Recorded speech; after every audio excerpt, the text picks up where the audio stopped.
2 pitch to Connor. Swung on and missed, strike 3, and that's the ball game. The White Sox win it with a 5-run ninth, 7-2. A painful defeat because the Red Sox again miss an opportunity to gain some ground on the wild card. Yeah, you need to sweep these guys. You won the first 2. You came in here on a Sunday, just to kind of give yourself a shot and kind of look up where you are. You mentioned Minnesota drops. Could have been 3 back, and it's really been the story of since the All-Star break. Just missed opportunities, taking W's off the board, putting losses there instead, and defensively it wasn't solid, and offensively just a couple solo homers wasn't enough.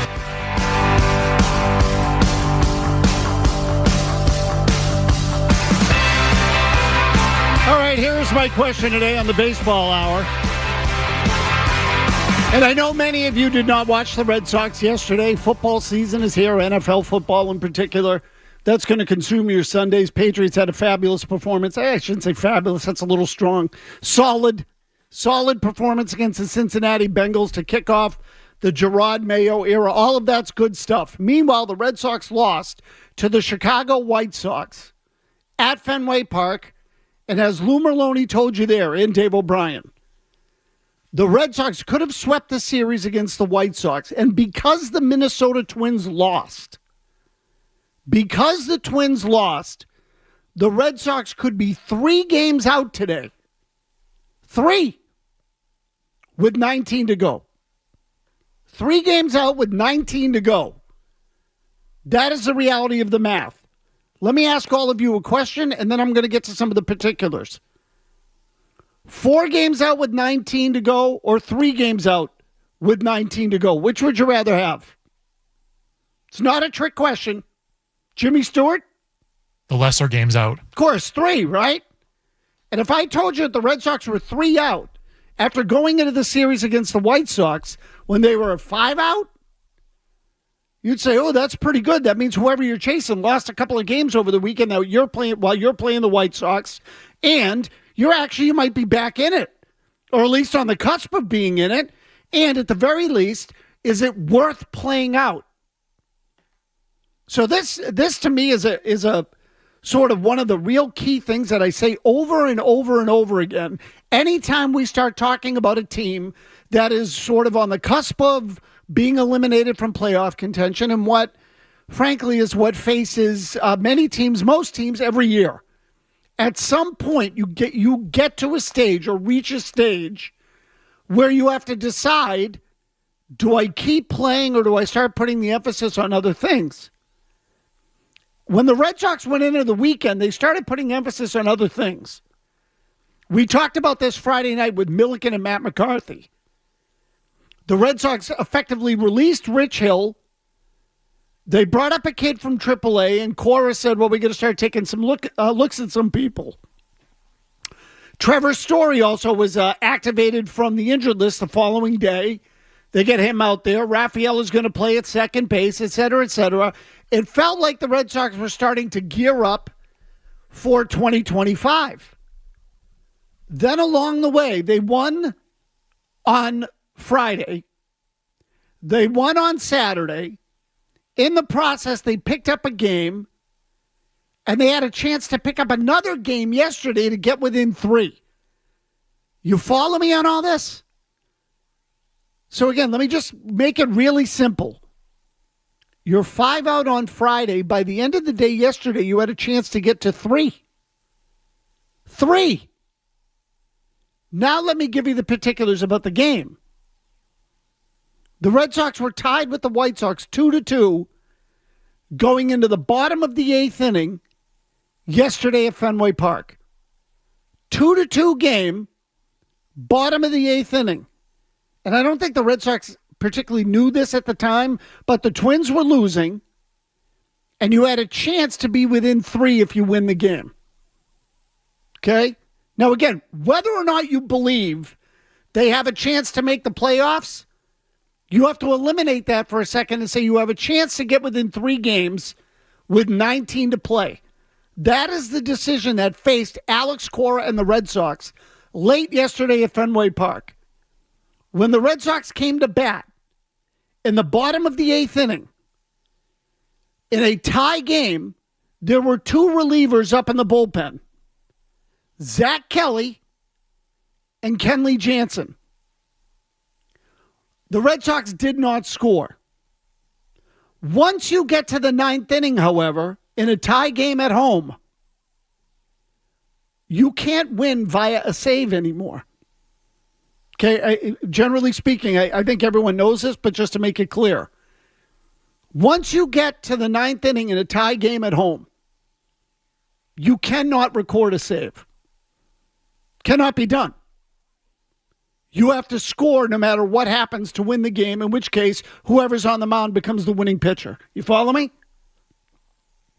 Alex Cora had a choice between Zach Kelly and Kenley Jansen at the end of that game yesterday, or in the ninth inning yesterday in a 2-2 ball game.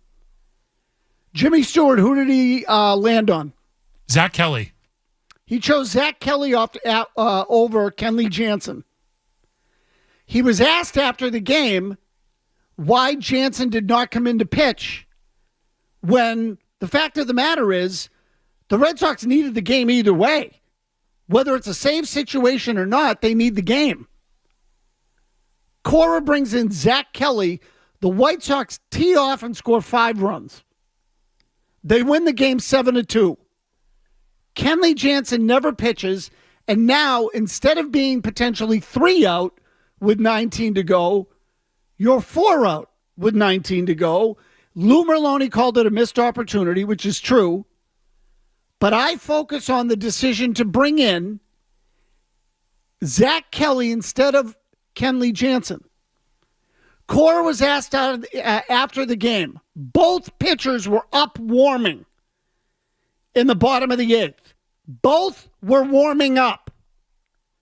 Cora was asked why Jansen was not brought into the game. Here's how the exchange went. You had both guys warming up. Kelly for the save. Kelly for the save only. So it's only going to be for... Yeah. Kenley for the save only. Can someone please explain this to me? Yes. I would like someone to explain this to me, and more importantly, whether or not you accept it. I don't. Okay, but Jimmy Stewart, please, here's what I'm getting at.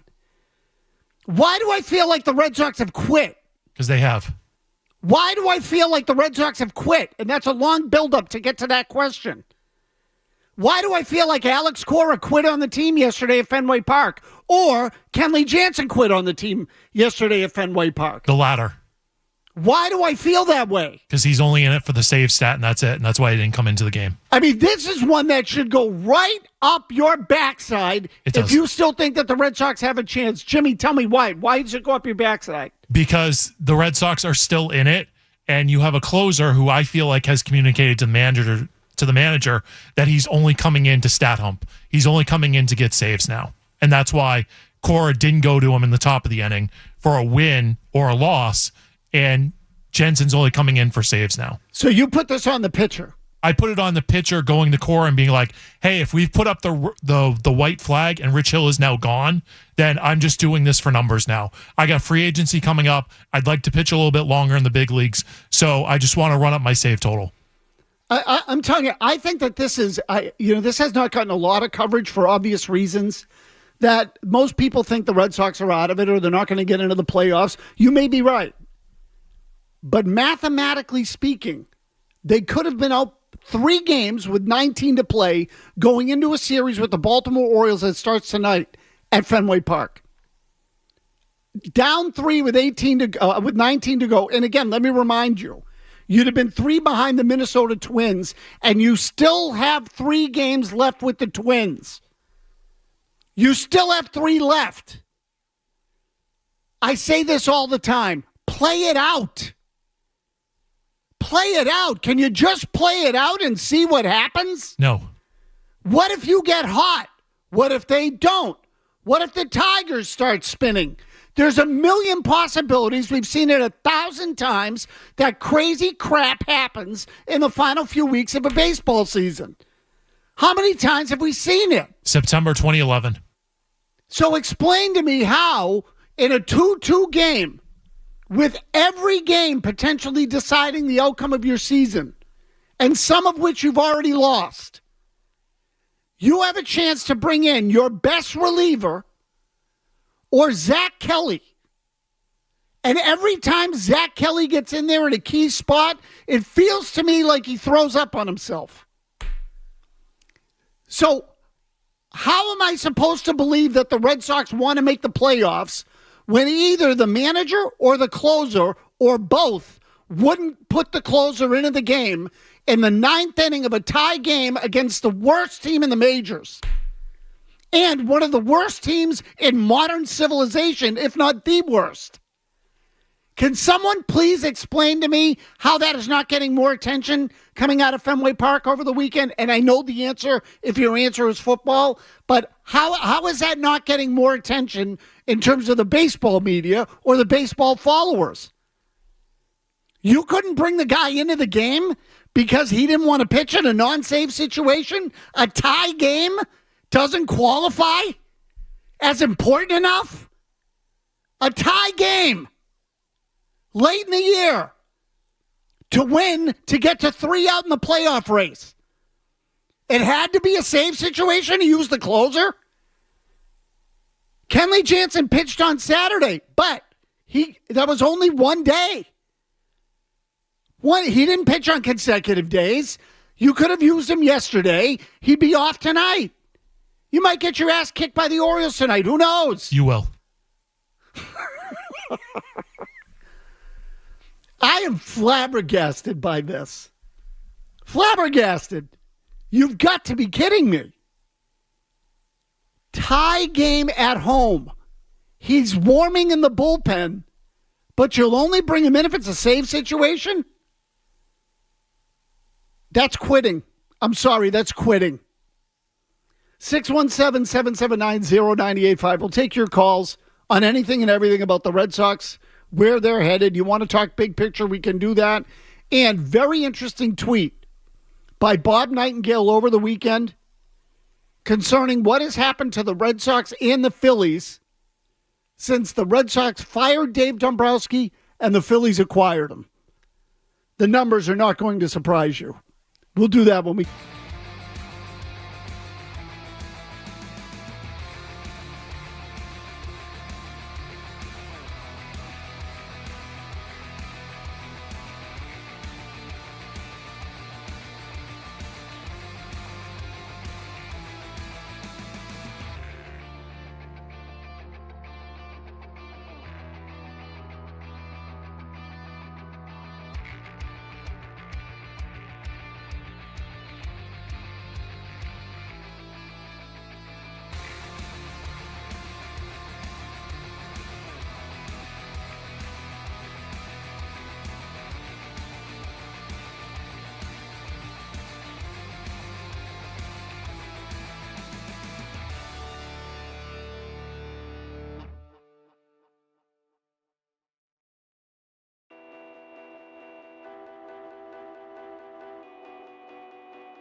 Just wanted to complete the weekend.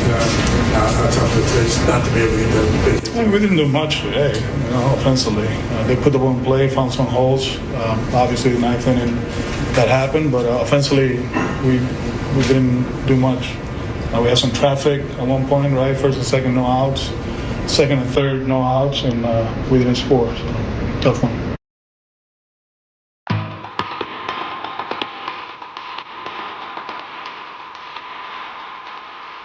So, I think that a manager has given up or he's emotionally checked out to, call it whatever you want. Or something's going on there. Maybe it's with Jansen. When he says, well, we didn't hit. It happens. Like that is the ultimate, what are we supposed to do? We didn't hit. Like that, to me, it's the ultimate baseball excuse. When you lose a game 1-0, and you could pick at a million different things. Maybe it was an unearned run. Maybe you made a pitching decision, whatever it is. Like you look at it and say, well, we didn't hit. I mean, what do you want me to tell you? I mean, sometimes it's true. So, Jimmy, I've said this to you before. There was at the end of the 2004 season, the Red Sox were playing the best baseball I've ever seen them play. They went 45-15 over their final 60 games, counting playoffs. And I think it was 34-12 in the regular season.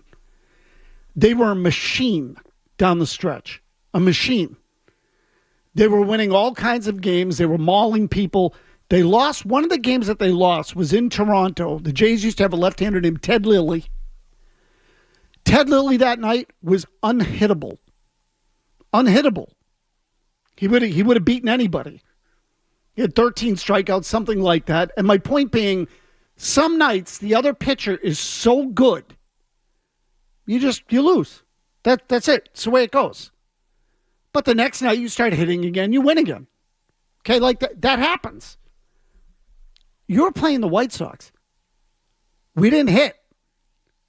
The game was tied at 2. That game that they lost to the Blue Jays, that Ted Lilly game I'm talking about, final score was like 4-0, 5-0. It was 3-0. He beat Pedro.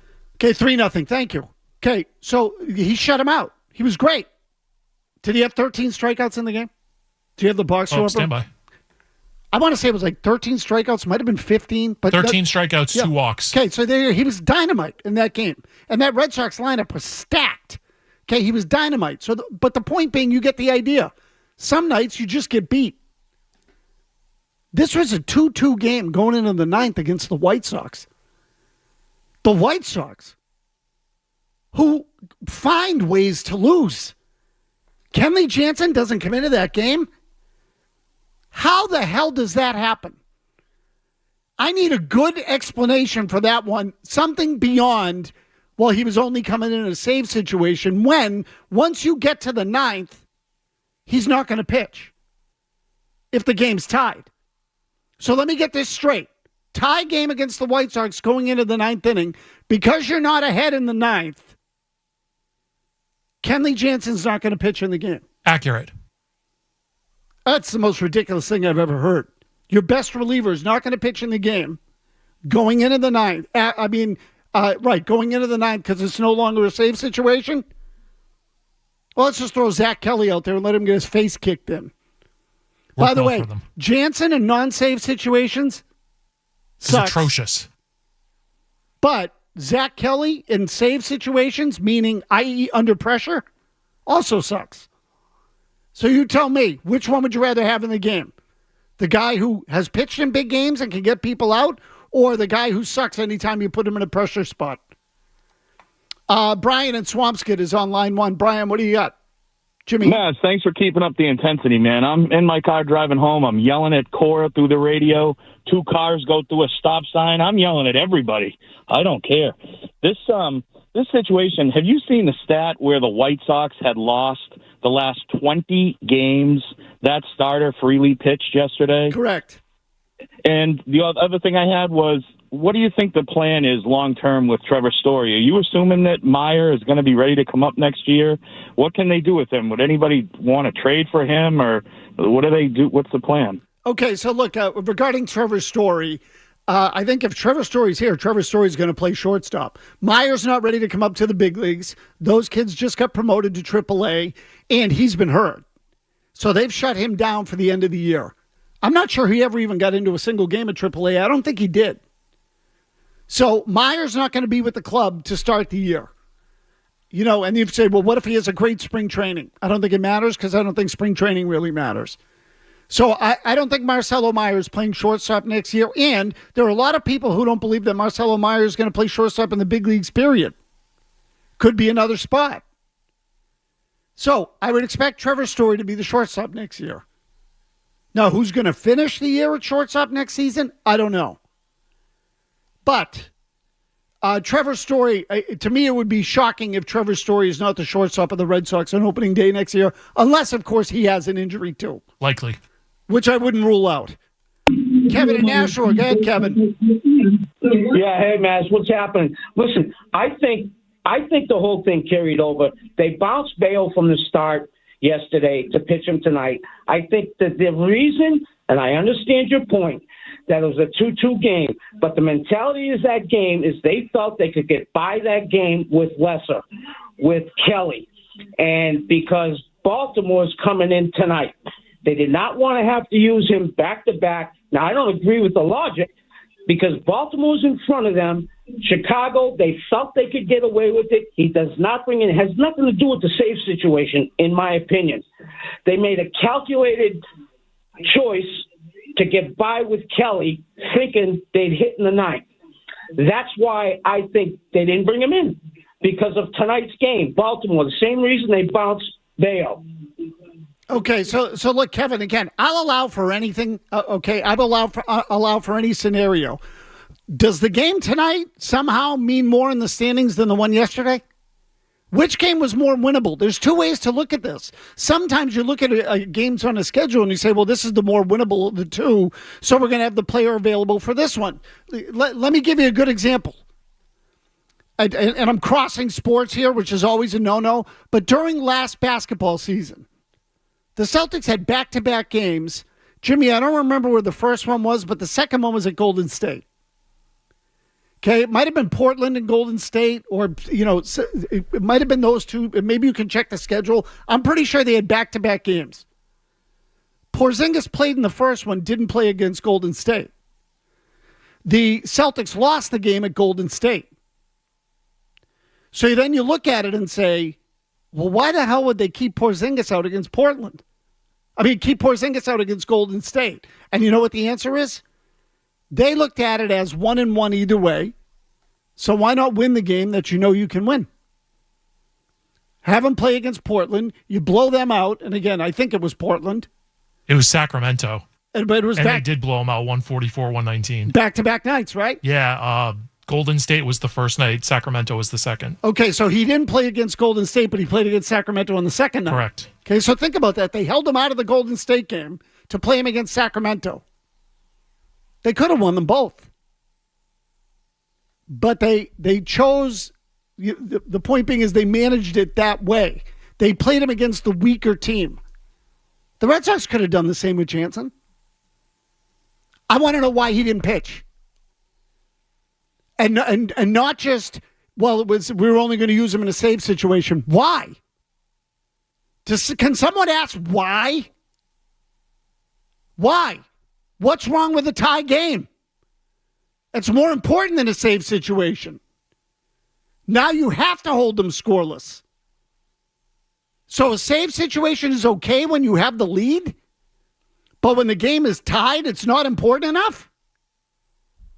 I don't understand that at all. Not the least bit. Makes zero sense to me. And if it's on Jansen because he doesn't want to pitch in a non-save situation, which is what Jimmy Stewart said, then you know what? Say, okay, fine, no problem. You don't want to pitch in a non-save situation?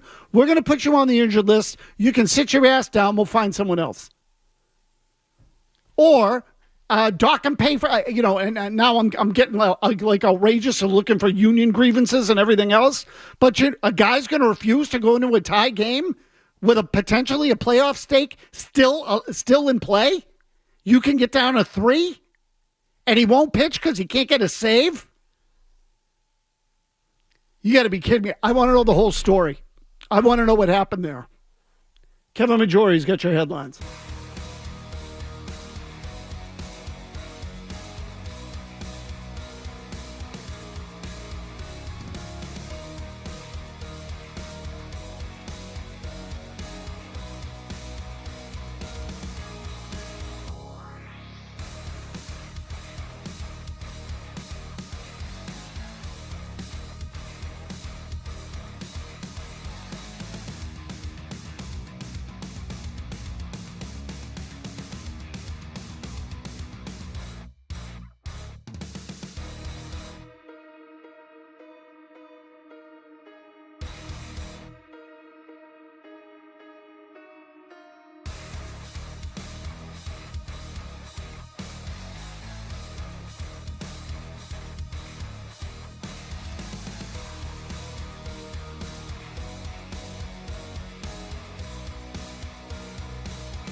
Alex, time is running out. How do you feel about this team right now as you...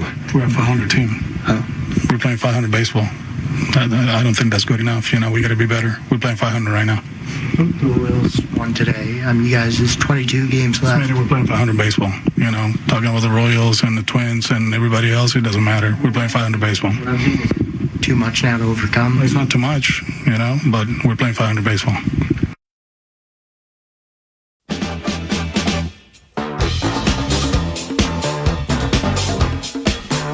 It was Alex Cora last week after the Red Sox got swept by the New York Mets. Put them back at 500. And they come home. They win the first two against the White Sox. Now they're 2 over. Could have swept yesterday. 2-2 game going into the ninth. 2 guys warming up in the bullpen. Zach Kelly and Kenley Jansen. Cora chooses Zach Kelly. Asked about it after the game, he says, well, Jansen was going to be for a save situation. Why does that matter? Why does that matter when you're playing at home and once you get to the 9th inning of a tie game, there is no save situation? So you just took your best reliever and eliminated him as an option from that game because he can't get a save? That is what happened yesterday at Fenway Park. Somebody needs to explain to me how that happened or why that happened. The answer that Kenley Jansen was going to be used only in a save situation is not detailed enough. And this gets into a whole different thing that, again, drives me bananas. This whole idea of everyone just accepts the answer and no one ever asks, why? Why? Why? Why could Jansen only be used in a save situation? Why? Since when? So you get into the playoffs if it's a non-save situation? And that's what these games are? They're effectively playoff games? Jimmy, you know what happened in 2003 when the Red Sox lost to the Yankees in the playoffs? Mariano Rivera, I think, went 3 innings. That's true. It was a non-save situation. It was a tie game. So what? They were only going to use him in a save situation? Now, I know it was the American League Championship Series. I'm exaggerating. I'm hyperbolizing to make a point. If you need the game, you need the game. What freaking difference does it make whether it's a save situation? I find this thing yesterday to be like appalling. You were only going to use your best reliever if he could get a save? In a tie game, you weren't going to use him? And instead you went to Zach Kelly? I mean, I don't know what to say about that. How does that make any sense? Frank in Boston. Go ahead, Frank. Well, I can't answer your question, which I think is a very good one, but I have another way of making your point that they're quitting, which is the White Sox are probably the worst team in the history of baseball. I assume you don't think the Red Sox are as bad as they are, correct? Yes. Did the Red Sox look much better? The 2 games they won were grinds, and the Red Sox didn't come close to running them out of the park. Then the White Sox won the last game by enough that the run differential for the series actually favored them. And then, oddly, the Sox finished the season only 4-3 against the White Sox, which means fully 10% of the White Sox wins for the whole season have come against us. So either the team is quitting or they're a lot worse than we think they are. And then also, after it all ended, which granted it's a separate point, but Casas, that knucklehead, sounded thrilled with the whole thing. And did you hear his quote after the game? I did hear about this, that they took 2 out of 3. Yeah, series win. That's what we came here to do. We took 2 out of 3, and we'll keep moving on. We're right where we want to be. Tristan, the light at the end of at the tunnel is an oncoming train. You are a putz. So again, Frank, thank you for the call. The Casas thing to me, is sort of just added onto the fire with Tristan Casas. Casas wasn't in any rush to get back here and help the team out when they needed him. He wasn't in any rush. So this is one of the things I start to wonder, and in the wake of the Patriots win yesterday, when we talk about a winning culture and a losing culture, eventually you start losing so much that you just accept it. So I start to worry with the Red Sox. Is this what it is now? That when ownership says we're only going to spend when we think we can win it, well, that's a great message to your players. Oh, you guys don't have to try as hard now because we didn't spend, so we don't think you can win it. So you got to go out and play, but we don't have to spend. I mean, we're just going to half-ass it, and when we get to a save situation against a bad team and the closer can't get his save, we won't put him in. Really, again, so this is the type of losing mentality that can start to affect an organization, and people stop giving a rat's ass. The Red Sox, for a long time, created it. Eddie's in Millville. Go ahead, Eddie. Yeah, the only way that I'm able to make any sense of their stupidity is that they are the cash cow for that ownership group's sports empire. All they got to do is make it make news, and we dumb fans keep paying for it. And look at this roster this year. It's horrible. It's been horrible. It's amazing they're not losing 100 games. And, so, yeah, they gave up. They totally gave up. The management even was like, that doesn't really matter. And I think that's what we're going to be getting from this ownership. If they really stink and revenue drops off, then they'll buy a couple of good players, get people back in the seats again. But I think we're just going to see them lose, come in last 3 years, and then be relevant 2 years, and then lose 3 years and be relevant for 2 years, as long as we have this ownership group. Yeah, so Eddie, I don't know if I fully believe that because, again, I'd like to, but I don't understand the mentality of we're not going to spend until we can win it. So then you're going to quit? I mean, that is what you are now promoting. This is sort of the chicken and egg thing that has happened with the team over the last few years. They get to the trading deadline. The players get demoralized. Ownership doesn't add at the deadline. The players go in the tank. Ownership gets mad that the players and the manager aren't fully committed. The players and the manager then look at the ownership and the upper management and says, we're not fully committed. Are you? And then it just becomes this losing culture of who do I blame when we lose? I blame you. No, you blame me. Let's just blame each other. Meanwhile, you go 78 and 84, and another season's flushed down the toilet. This is the 6 years in a row now. The Red Sox have been 500. They're a 500 team over 6 years while spending almost $1.5 billion. So does anyone want to try? Does anyone want to try? When they were trying in the middle of the year, they were actually doing pretty well. But does anyone want to try? Jimmy, is there still an outside shot they could finish last? I think there is. I think the Blue Jays are like 8 under. The Red Sox right now are 1 over. So there's an outside. Maybe they want to finish last. Is that what they want?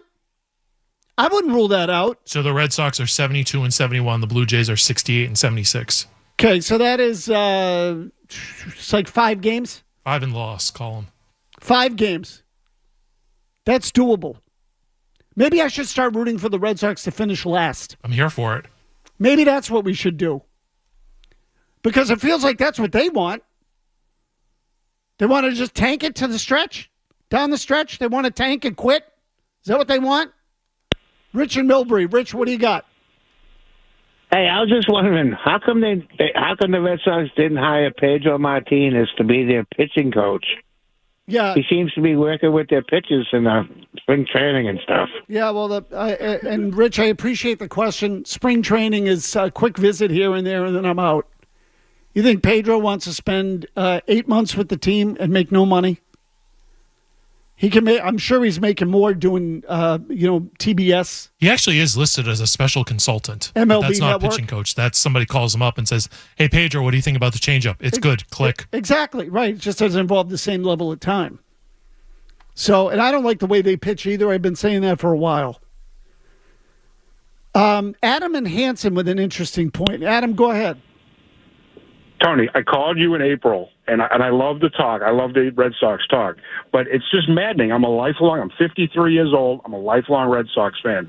But this team is just convince me otherwise, because maybe you agree with me. This team is just so unlikable. Adam, There's before you really go on, nothing here. Adam, before you go on, sorry, I just put you on hold for 1 second. I'm going to bring you back on, but just sit tight for 1 second. Okay, I put you back on, but when you say they are unlikable, did you feel that way in the middle of the year when they got to 12 over 500?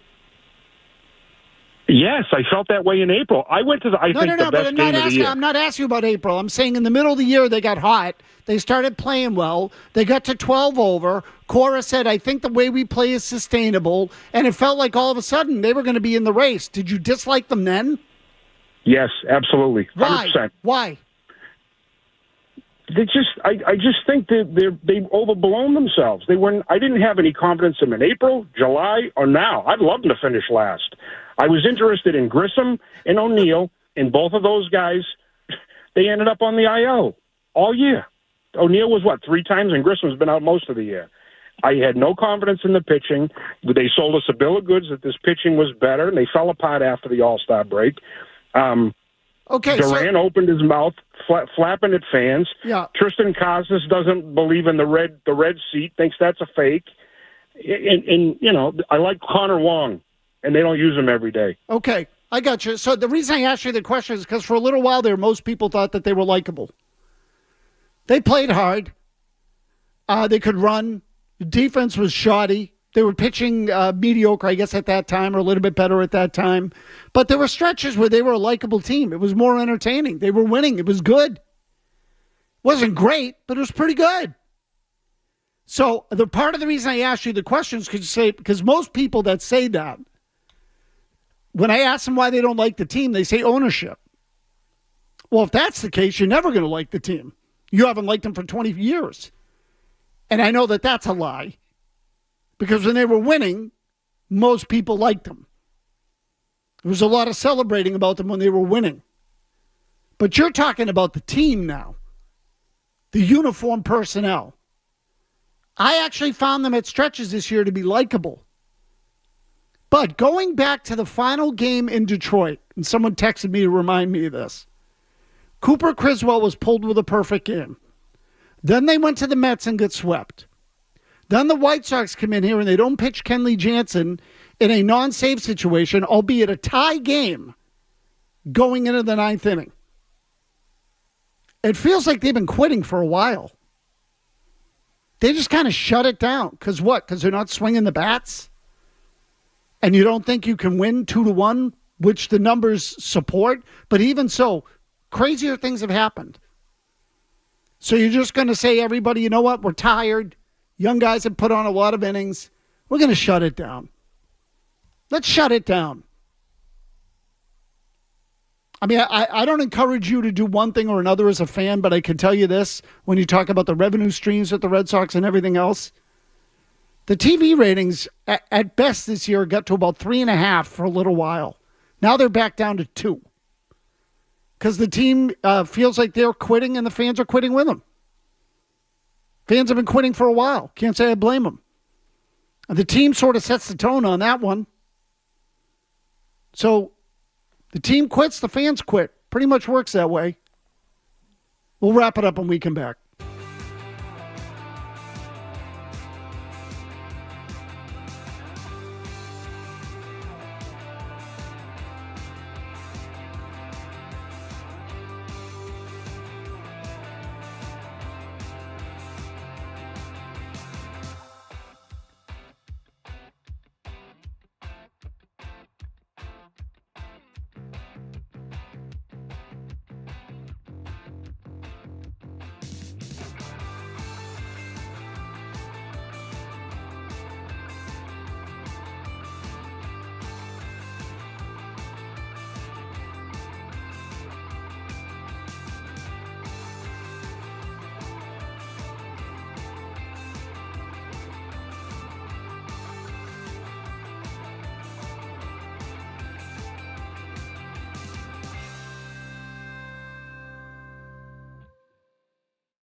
See if we can sneak in another call here or two before we turn it over to Joe Murray.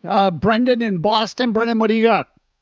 Yeah, so just to speak about the whole unlikable thing, Mazz, I think it's actually, I do not like this team at all. I mean, and I think, yeah, you like players when they're playing well. You like the team when it's a little hot during the middle of the year. But when you look at it year over year and you're right in the race of like a wild card, every year you're waiting around 500, you never actually invest at the deadline. You make marginal moves.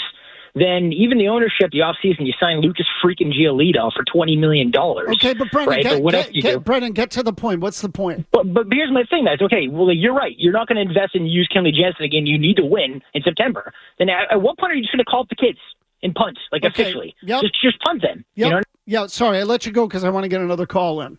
And I would tell you that you can't bring up everybody anymore. The rules are different in September now. So they're doing a little bit of that. But to me, again, you were in a spot yesterday to get it to 3 games. James in Houston. Quickly, James. Mazz, you're dead on. We've been a 500 organization for 6 years, and the roster has a long way to go. To win Major League championships, you need multiple ace pitchers and practically 5-tool players at shortstop, center field, and second base. We've got 1-star center fielder and Tanner Houck. Long way to go. I miss Mookie Betts. Yeah, so James, again, I'm less concerned about how you get back there right now than I am with the attitude. The attitude, the whole attitude of the organization has been we're not going to try for 6 years. 2021 was a little bit different. But even then, Chaim Bloom kind of took the easy way out at the deadline. He got Kyle Schwarber, but Schwarber was hurt and missed 2 weeks. That's why the price was cheap. Then they played him at first base, and he couldn't play the position. They needed a first baseman. They didn't want to spend. They didn't want to invest in that team. And now, you know what? Now we get to this stage of the year, and they get to a game against the White Sox, and Kenley Jansen won't come in to pitch. Either because Cora wouldn't put him in or Jansen wouldn't do it. That is just ridiculous. I mean, that's consumer fraud, for crying out loud. What a sham that is. Majority's got your headlines. Joe Murray's got the show tonight, Jimmy. Is that right? He on remote?